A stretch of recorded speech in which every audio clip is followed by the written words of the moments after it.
वडनगर के गौरीकुंड में हर साल जन्माष्टमी के अवसर पर बड़ा मेला लगता था।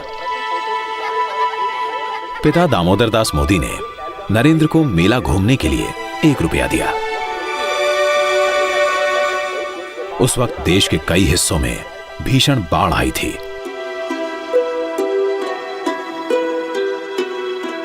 नरेंद्र ने दोस्तों से बात की और सबसे 1-1 रुपया लेकर मेले में चाय का स्टॉल लगा लिया। अपने घर से स्टोव और बर्तन ले आया। चाय बनाना तो वो जानता ही था।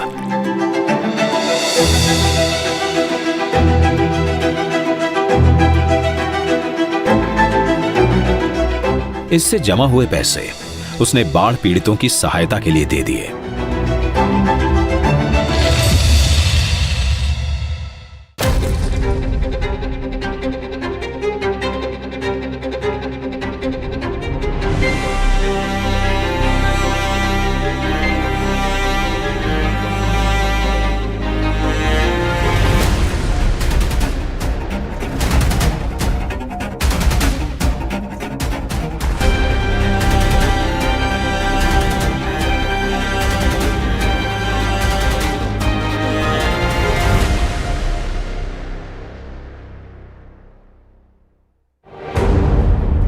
साल 1973 अहमदाबाद के एलडी इंजीनियरिंग कॉलेज का हॉस्टल।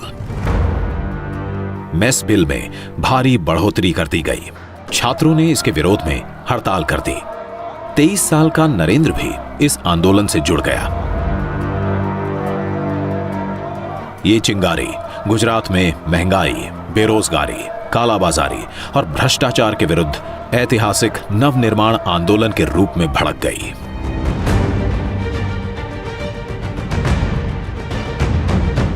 खास तौर पर युवाओं ने यूनिवर्सिटी में यह आंदोलन का केंद्र बना दिया। उस वक्त स्लोगन था, अगर सच के नाम बगावत है तो समझो हम सब बागी है। जय प्रकाश नारायण जिंदाबाद, संपूर्ण क्रांति जिंदाबाद। नवनिर्माण आंदोलन ने गुजरात में चिमन भाई पटेल की कांग्रेसी सरकार को उखाड़ फेंका। इंदिरा सरकार तक हिल गई। नवनिर्माण के बाद चुनाव हुआ तो पहली बार गैर कांग्रेसी सरकार बनी। जनता मोर्चा बना, बाबूभाई जसभाई पटेल मुख्यमंत्री बने। जल्द ही एक और बड़ा राजनीतिक भूकंप आने वाला था। 12 जून 1975 इलाहाबाद हाईकोर्ट के जज जस्टिस जगमोहन लाल सिन्हा ने इंदिरा गांधी के रायबरेली से सांसद के तौर पर हुए चुनाव को रद्द कर दिया। इंदिरा गांधी 1971 में हुए चुनाव में सरकारी तंत्र का दुरुपयोग करने की दोषी पाई गईं। इलाहाबाद हाईकोर्ट के फैसले को इंदिरा ने सुप्रीम कोर्ट में चुनौती दी। देश की सबसे बड़ी अदालत से भी उन्हें खास राहत नहीं मिली। 25 जून 1975 की रात इंदिरा गांधी ने पूरे देश में इमरजेंसी लगा दी। भाइयों और बहनों, राष्ट्रपति जी ने आपातकाल की घोषणा की है। राष्ट्र की अखंडता के लिए कठोर कार्रवाई करना जरूरी है। मैं आपको ये विश्वास दिलाना चाहती हूँ कि इस नए आपातकाल की घोषणा से कानून प्रिय नागरिकों के अधिकारों पर किसी प्रकार से असर नहीं पड़ेगा और नागरिकों के मौलिक अधिकार छीन लिए गए। प्रेस पर सेंसरशिप लाद दी गई। अखबारों को सरकार के खिलाफ एक भी शब्द लिखने का अधिकार नहीं था। उस वक्त टीवी नहीं था, ज्यादातर प्रिंटिंग प्रेस था, उसके माध्यम से मीडिया चलता था। तो शाम को आपका जो न्यूज़पेपर बना हो वो पुलिस स्टेशन में दिखाना पड़ता था। उसमें से अगर इंदिरा गांधी के खिलाफ कुछ है तो निकालना पड़ता था, कांग्रेस के खिलाफ कुछ है तो निकालना पड़ता था। विपक्ष के बड़े नेताओं के साथ लाखों की तादाद में आम लोग गिरफ्तार किए गए। 25 जून 1975 का दिन भारत के इतिहास में एक कलंक दिन के रूप में याद किया जाएगा।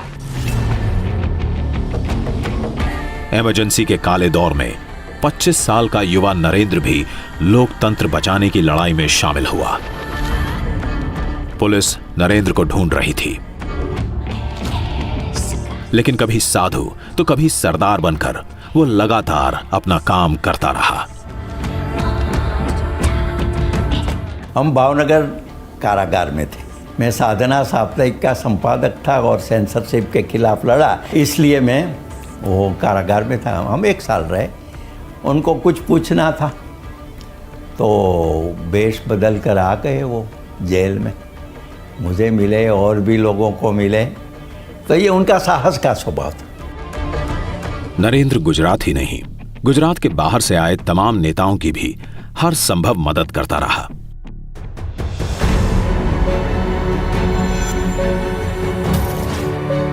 गुप्त बैठक आयोजित करने से लेकर जरूरी दस्तावेज और प्रतिबंधित पत्र पत्रिकाएं सुरक्षित जगह पहुंचाने तक।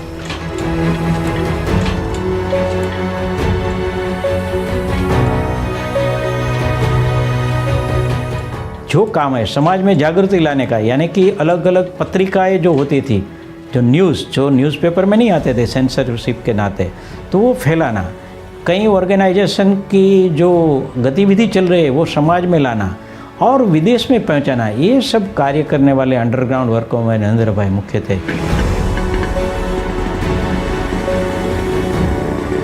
मीटिंग की सिस्टम कैसी थी? बिफोर सनराइज हमें वहाँ पहुँचना, आफ्टर द सनसेट सबको निकलना। तो मीटिंग पूरी हो गई और हम सब निकले। माने नरेंद्र भाई हमसे आगे थे, मैं बाकी के लोगों के साथ एक पुरानी गाड़ी में था और आगे पुलिस खड़ी थी। मैं तो घबरा गया। उन्होंने भी देखा कि पुलिस है। वो तो बड़े चालाक होशियार, उन्होंने राइट सिग्नल दिखाया और फिर लेफ्ट बताया। तो मैं घबरा गया कि ये कैसा है, मगर फिर कि मैं राइट को जाता हूँ, आपको लेफ्ट में जाना है। आपातकाल में पिता दामोदर दास मोदी नरेंद्र को लेकर बहुत चिंतित थे।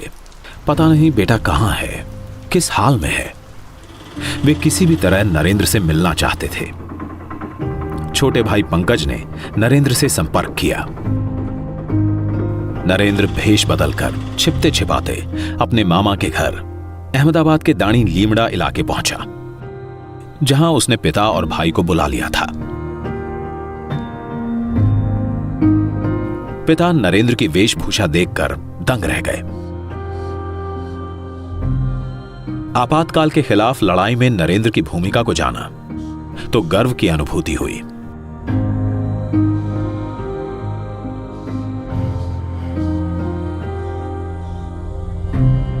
इमरजेंसी ने नरेंद्र को बड़ी भूमिका निभाने का मौका दिया। संघ के साथ ही गांधीवादी, साम्यवादी सभी विचारधाराओं को जानने समझने का अवसर मिला। संघ से जुड़े लोगों को गुप्त ढंग से जोड़ने का काम तो चलता ही रहा। अटल जी भी जेल में थे, अडवाणी जी भी जेल में थे और संघ के जितने लोग थे सब जेल में थे, बाला साहब जी भी। मगर ये लोगों के बीच में जो है पत्र व्यवहार के थ्रू पूरा जो जनता पार्टी का फॉर्मेशन के बारे में चर्चा होता था।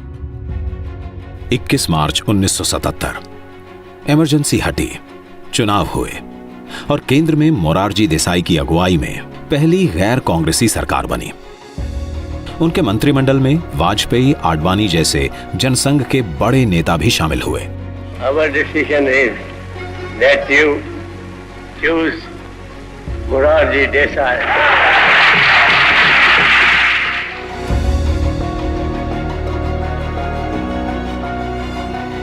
देश में नए राजनीतिक समीकरण बने।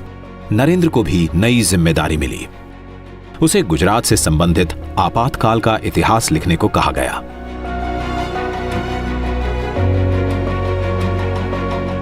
नरेंद्र ने पुस्तक लिखी, संघर्ष मां गुजरात।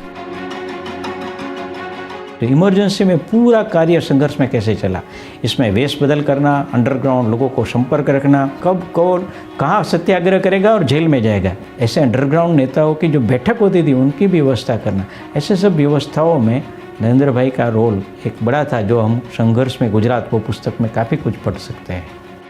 27 साल के नरेंद्र की पुस्तक का लोकार्पण मुख्यमंत्री बाबूभाई जसभाई पटेल ने किया।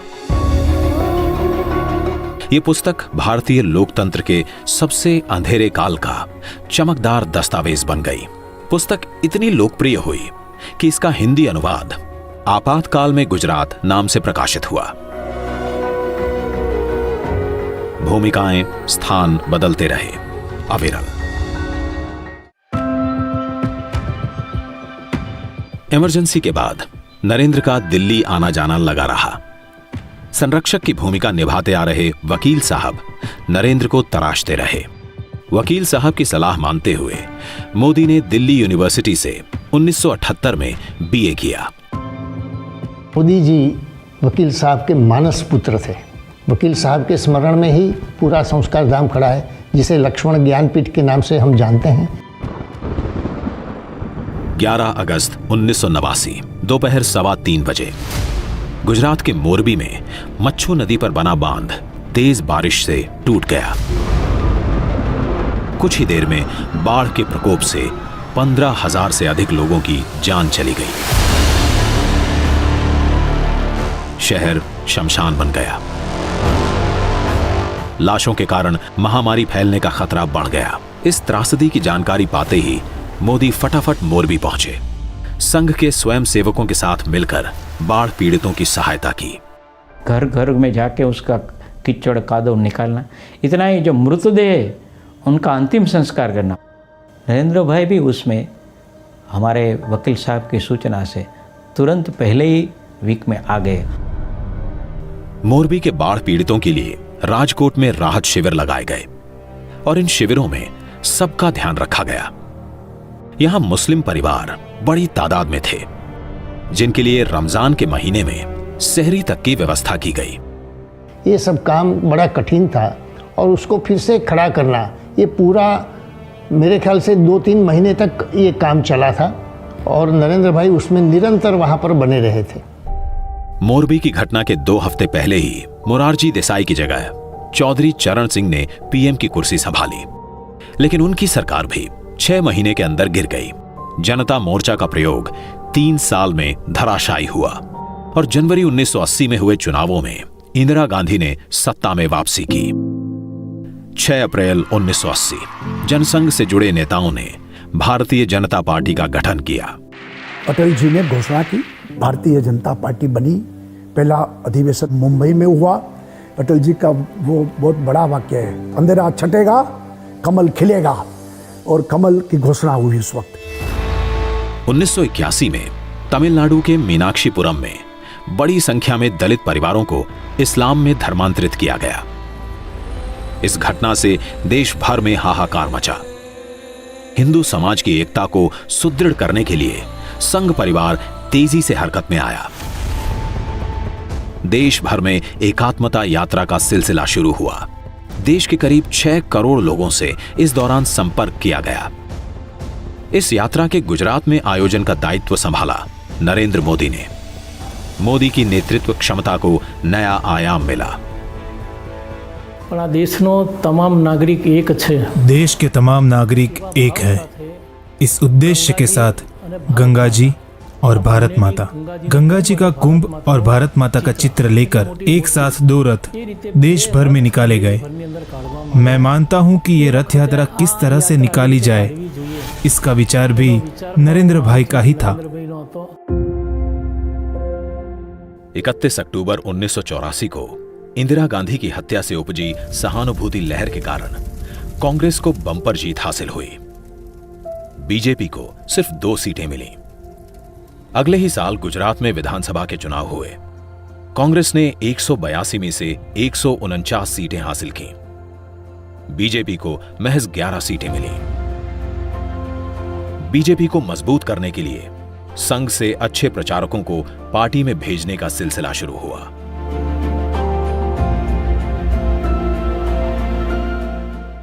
दिसंबर 1986 आरएसएस के तत्कालीन सरसंघ चालक बाला साहब देवरस के निर्देश पर नरेंद्र मोदी भारतीय जनता पार्टी में भेजे गए। 1.5 दशक से संघ के कार्य को विस्तार देने में लगे मोदी नए रास्ते पर निकल रहे थे। हृदय के उद्गार कविता में बह निकले। मां, मैं जानता हूं इस शरीर को अब एक नए रंगमंच पर ले जाना है। नए रंगमंच के अनुरूप इसकी साज सज्जा करनी है। मन, बुद्धि, हृदय, शरीर के इन सब अंगों को अब इस नए रंगमंच के अनुरूप ढालना है। He used to write it as a letter अपने दिल में क्या उनकी उत्तेजनाएं हैं वो जगत जननी से बताते थे। उनको लगता है कि चाहे कितनी भी अंधेरी रात क्यों ना हो, चाहे कितनी भी मुश्किलात क्यों ना हो, वो माँ उनका हाथ पकड़कर उस मुश्किलात की घड़ी से उनको बाहर निकालेगी। संघ से बीजेपी में आते ही मोदी के सामने एक बड़ी चुनौती 1987 में आई, जिसे उन्होंने अवसर में बदल दिया। अहमदाबाद नगर निगम का चुनाव था। रणनीति और प्रचार की जिम्मेदारी खुद मोदी ने संभाली। नारा दिया, बस हवे तो भाजप। उस टाइम नरेंद्र भाई मोदी ने ये स्लोगन दिया था, बस अब भाजपा। उस टाइम पे जो स्लोगन बने, जिस स्लोगन ने एक बहुत बड़ा अहम रोल प्ले किया बीजेपी को ऊपर उठाने का देश की पॉलिटिक्स में, इलेक्टोरल पॉलिटिक्स में, वो स्लोगन्स का जो कॉइनर थे उसके, वो ज्यादातर नरेंद्र भाई थे।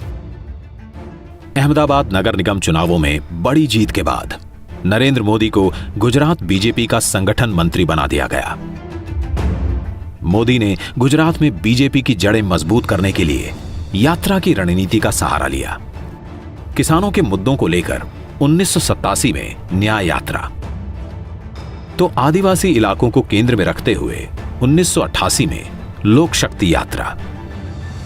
तो जो प्रश्न, जो समस्या लोगों को पीड़ित करती थी, इस समस्या को लेके समस्या को हल कैसे किया जाए, उनका सुझाव देते हुए गुजरात में विविध क्षेत्रों में यात्रा हुई और इसी यात्रा से लोग जुड़ते गए।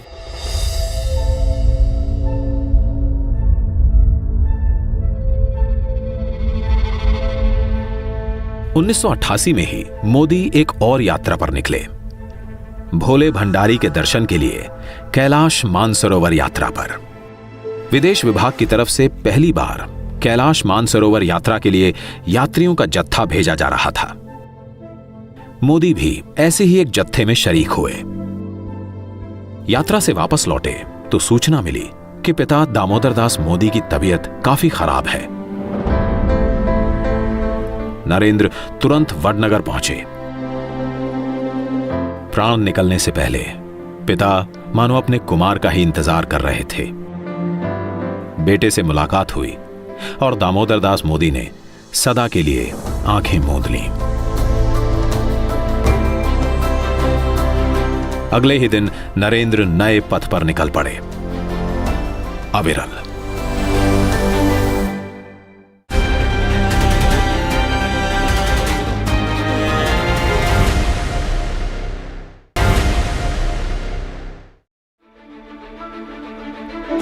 बोफोर्स घोटाले के साए में 1989 के लोकसभा चुनाव हुए।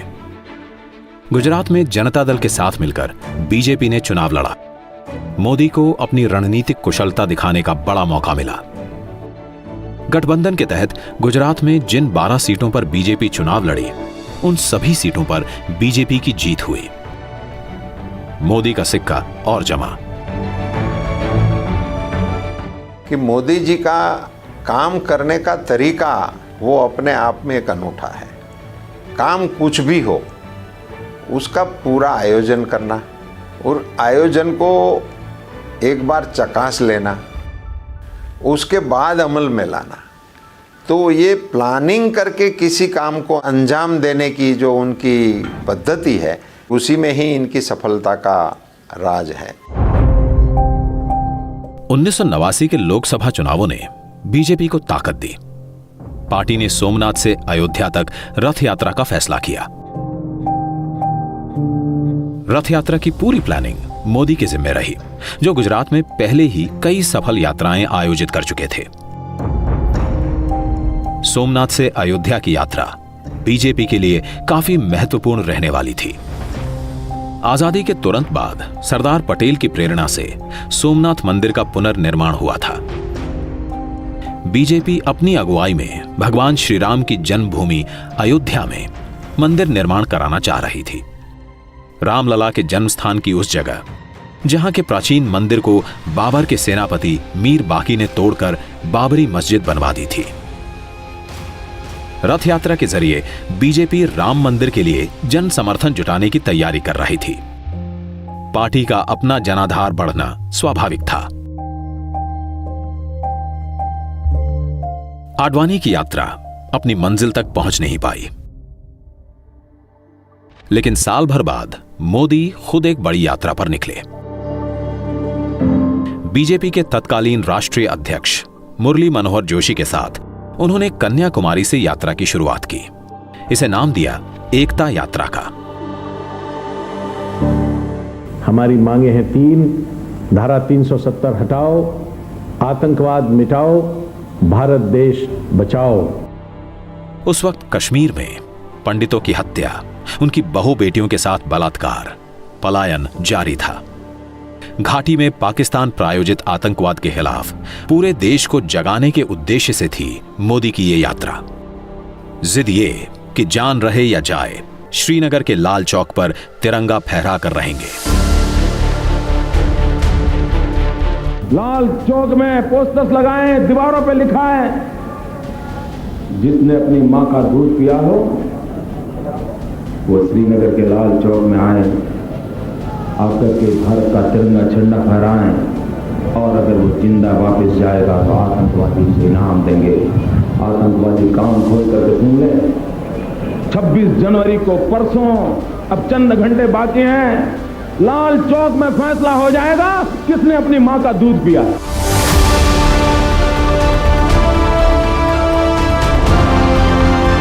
आतंकवादियों की धमकियों के बावजूद 26 जनवरी 1992 को लाल चौक पर तिरंगा फहराया गया।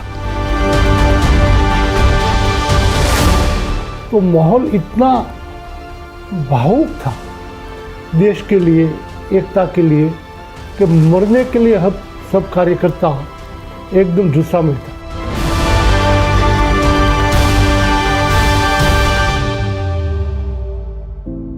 दिसंबर 1992 अयोध्या में बाबरी मस्जिद का विवादास्पद ढांचा गिरा दिया गया। गुजरात में जनता दल और बीजेपी का गठबंधन टूटा। 1995 के गुजरात विधानसभा चुनावों में बीजेपी अकेले लड़ी। जबरदस्त जीत हासिल हुई। गुजरात में पहली दफा बीजेपी की अपनी बहुमत की सरकार बनी। जीत के पीछे थी नरेंद्र मोदी की रणनीति।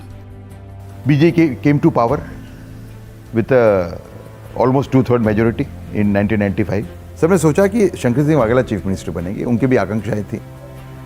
लेकिन नरेंद्र भाई ऐसा मानते थे कि केशु भाई का सीएम बनना वो पार्टी के लिए ज़्यादा हितकारी रहेगा, और उन्होंने पार्टी में ऐसा एक माहौल बनाया जिसकी वजह से केशु भाई चीफ मिनिस्टर बने। जीत की खुशी ढंग से मना पाते उससे पहले ही पार्टी के अंदर बड़ा बवंडर उठ खड़ा हुआ।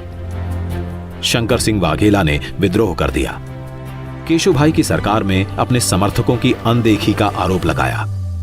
ठीकरा फोड़ा नरेंद्र मोदी के सर पर। तो बीजेपी के जो एमएलए थे उनमें उन्होंने एक तरीके से एक फूट डालने का प्रयत्न किया। शंकर सिंह वाघेला बड़ा तबका लेके वो चले गए यहां से खजुराहो, और उनके समाधान की बात जब अटल जी और शीर्ष नेतृत्व ने की, तब शंकर सिंह ने शर्त रखी थी कि मोदी जी को गुजरात के बाहर भेजा जाए, तभी हम वापस आके केशु भाई की सरकार को चलाएंगे। तो अटल जी ने ये फॉर्मूला स्वीकार किया, और मोदी जी तो वैसे भारतीय जनता पार्टी के समर्पित कार्यकर्ता थे ही, पार्टी जो फैसला करे उनको स्वीकार करते थे। तो इसी फैसले में उनको गुजरात छोड़ने का तय हुआ। नरेंद्र मोदी इस पूरे घटनाक्रम से आहत हुए, लेकिन पार्टी के हित में गुजरात छोड़ना स्वीकार किया। 28 सितंबर 1995 को गुजरात के संगठन महामंत्री का पद त्याग दिया। क्या हार में, क्या जीत में, किंचित नहीं भयभीत में, कर्तव्य पथ पर जो मिले यह भी सही वह भी सही।